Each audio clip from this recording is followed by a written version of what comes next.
E agora, diretamente do Sindicato dos Metalúrgicos do ABC, o repórter Jô Miyagi nos conta como está o evento. Boa noite, Jô. Boa noite, Daiane. Boa noite aos telespectadores. O evento começou por volta das 7 horas com a apresentação de um documentário contando justamente as lutas dos trabalhadores aqui da região do ABC por melhores condições de vida e também contra a ditadura. E agora tem uma nova mesa que o Frei Beto, o escritor Frei Beto, está falando, está contando as experiências, as prisões que sofreu. E a gente está aqui com o Wellington. O Wellington, ele não viveu esse período da ditadura porque é jovenzinho, né? Diz que tem 40 anos, é isso? Então, então, Wellington, qual que é a importância dos jovens entenderem esse período, conhecerem esse período? Olha, o primeiro e mais importante, a gente precisa conhecer para não deixar repetir. Se a gente não conhece, a gente acaba naturalizando, e a naturalização pode permitir a volta de um regime cruel, sanguinário, que perseguiu, torturou, matou, e isso a gente não pode ter novamente. E muitas vezes a gente tem falta de informação do período, até porque a imprensa também era censurada. Então as informações do período também são tortuosas.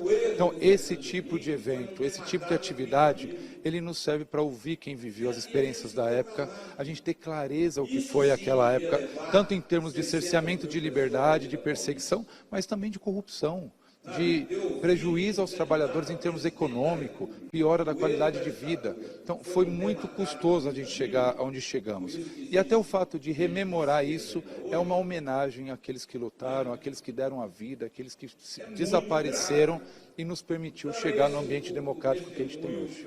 60 anos na história não é um período muito longo, e mesmo assim tentaram de novo um golpe, né? É um período curto, mas de novo nós não fizemos uma reparação.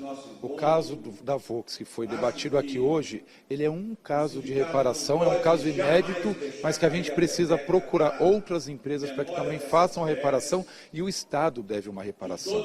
O Estado deve uma consertação ao que foi feito. Então, o período é curto na história, 60 anos, mas de fato nós não tivemos uma releitura nos livros escolares. A gente ainda estuda com base no pensamento da ditadura, do golpe. Então, é importante que a partir desse ato de resistência, a gente também possa recontar a história, e a história a partir daqueles que venceram, apesar de tudo que nós perdemos em termos de vida, em termos de liberdade, em prejuízo do Estado brasileiro.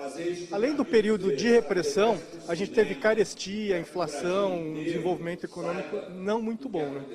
Veja, a gente tem uma dívida externa hoje impagável que foi contraída no regime militar. Então, naquele momento, eles venderam o nosso futuro.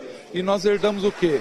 Dívida, hiperinflação, desemprego, as pessoas, né, morando em favelas, os serviços públicos muito ruins, e que agora, com o ambiente democrático, com a participação popular, com a organização da sociedade, a gente tenta recuperar. Mas, de fato, foram 2 décadas perdidas para o povo brasileiro. A gente falou com o Wellington Damasceno, que é diretor aqui do Sindicato dos Metalúrgicos. Obrigado, Wellington. A gente devolve para vocês aí no estúdio. Obrigada, Jô.